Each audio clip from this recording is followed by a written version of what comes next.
We look at the Middle East. I think it's about time we stop, those of us who support, as most of us do, Israel in this body, for apologizing for our support for Israel.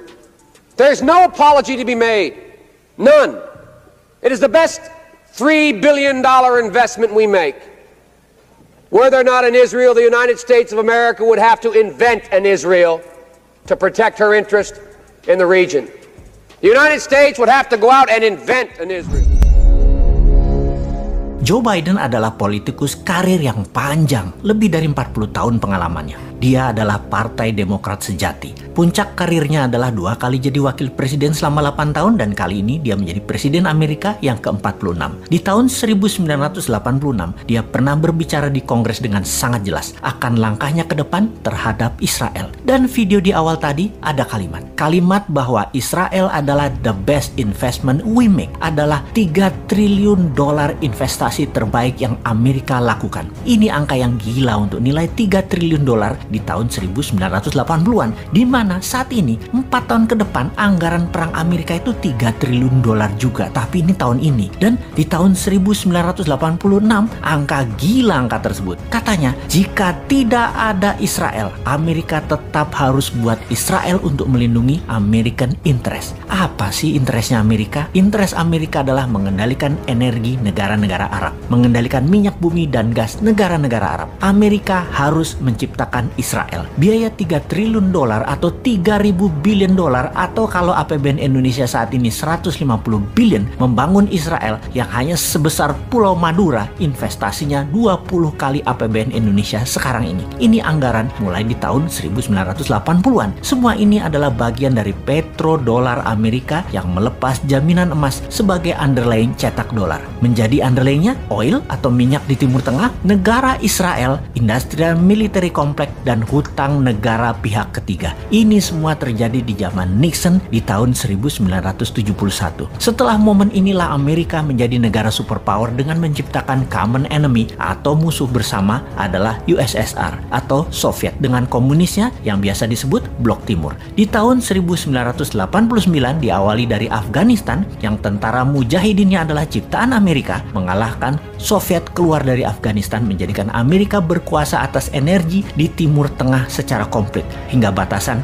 Afghanistan dan Pakistan. Di tahun 1991 rubuhlah Soviet Union dipuncaki dengan rubuhnya tembok Berlin. Gorbachev kala itu petinggi Soviet membuat gerakan perestroika dan glasnostnya membuat Soviet pecah dan Rusia menjadi negara bergaya baru. Tidak puas dengan langkah mengalahkan Soviet, Amerika berlanjut membelah 16 negara Balkan seperti Kosovo, Bosnia, dan banyak negara lagi di selatan Rusia yang ujung-ujungnya pakai nama Istan-Istan. Negara Istan-Istan yang kaya akan minyak semua saat ini sudah di tangan Amerika. Amerika secara kendali atas produsen minyak, distribusi minyak, hingga saat ini masih memegang 80% cadangan minyak dunia. Strategi berikutnya adalah membangun market dan membangun kebutuhan atas minyak bumi dengan menciptakan negara produsen untuk produk murah dan retail. Negara itu yang dilirik adalah Tiongkok. Tahun 1984, Ronald Reagan dan Deng Xiaoping menandatangani treaty atau perjanjian penting di mana Amerika akan invest dengan nilai yang sangat besar hingga $1 triliun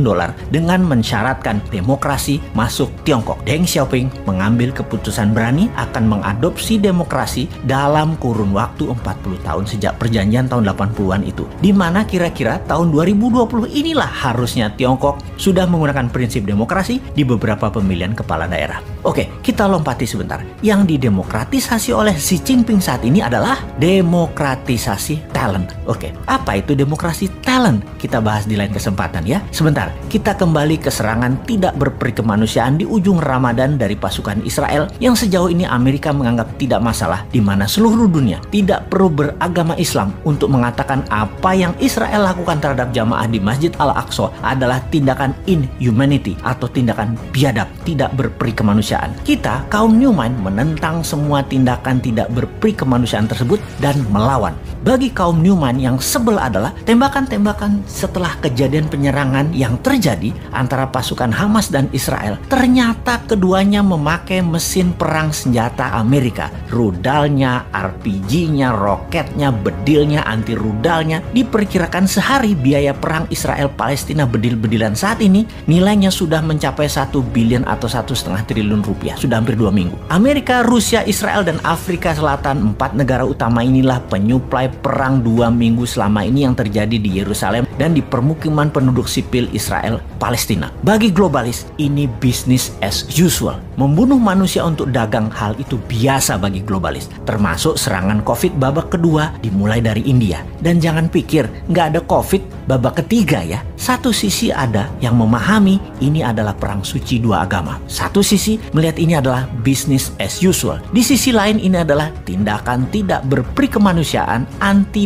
pro-life. Di sisi lain banyak bingung, wondering what happened seperti negara tetangga. Sehingga keputusannya salah terus untuk kemajuan bangsa dan negaranya yang dikelolanya.